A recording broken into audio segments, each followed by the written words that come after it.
Pour rafraîchir une veste, on a deux possibilités. On peut la repasser sur la table ou bien on peut simplement la défroisser. Défroissage, c'est ainsi. Vous la mettez sur un cintre et vous touchez le tissu. La vapeur fait son travail, un peu comme dans les pressings. Parfois, ça ne fonctionnera peut-être pas. Il y a une toute petite astuce, c'est que quand vous défroissez, il faut toucher le tissu. Quand je touche le tissu, vous voyez que la vapeur traverse les fibres se détendent et elles redeviennent comme neuves. Ça, c'est génial. Donc, vous pouvez donner un coup de défroissage partout, sur les manches, sur la veste. Généralement, vous êtes déjà impeccable pour sortir. Par contre, suivant les tissus, on devra peut-être repasser sur la table. Et là, il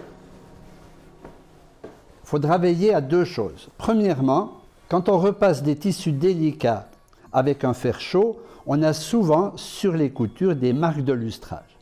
C'est pour cela qu'on va toujours mettre la semelle de protection, la semelle soft pressing, qui va mettre une isolation thermique entre le fer qui est chaud et puis les tissus fragiles. En plus, dès que j'enclenche l'appareil, eh bien, je suis ici sur un coussin d'air. Et grâce à ce coussin d'air, je peux repasser sans aucun souci. Le coussin d'air amortit et évite de marquer les tissus. La même chose lorsque je viens, par exemple ici, où on a la poche. Et une remarque générale, la laine n'a pas besoin de beaucoup de vapeur. Vous n'avez pas besoin de donner toujours plein gaz comme ça. Vous pouvez donner des petits jets de vapeur et la laine sera vite comme neuve.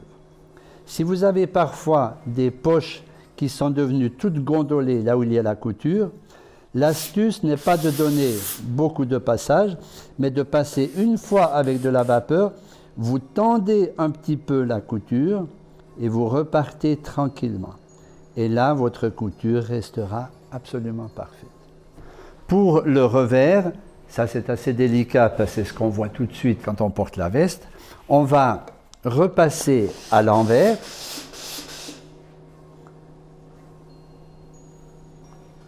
Et si jamais ce n'est pas suffisamment beau, on peut toujours venir le faire à l'endroit.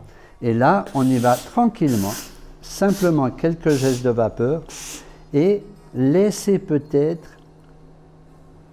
le travail se faire en séchant bien le revers.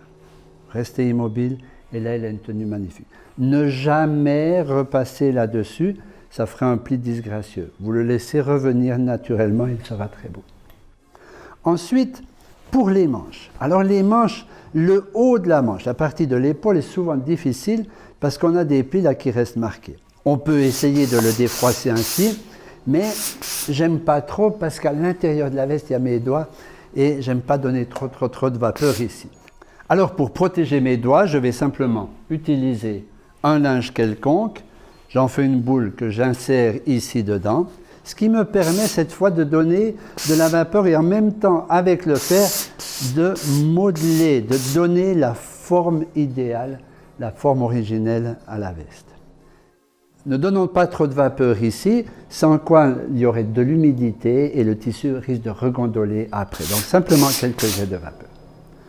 Encore une étape, si vous voulez vraiment être très perfectionniste, on peut aussi de temps en temps refaire l'intérieur de la veste.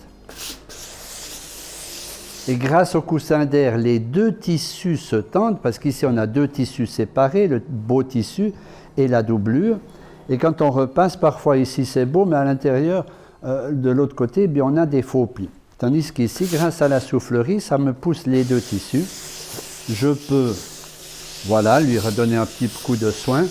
Et certaines personnes apprécieront, comme les couturiers, d'avoir ici, à l'intérieur de la veste, un beau pli d'aisance, on appelle. Vous le marquez jusqu'en haut. Et là, votre veste est absolument soignée.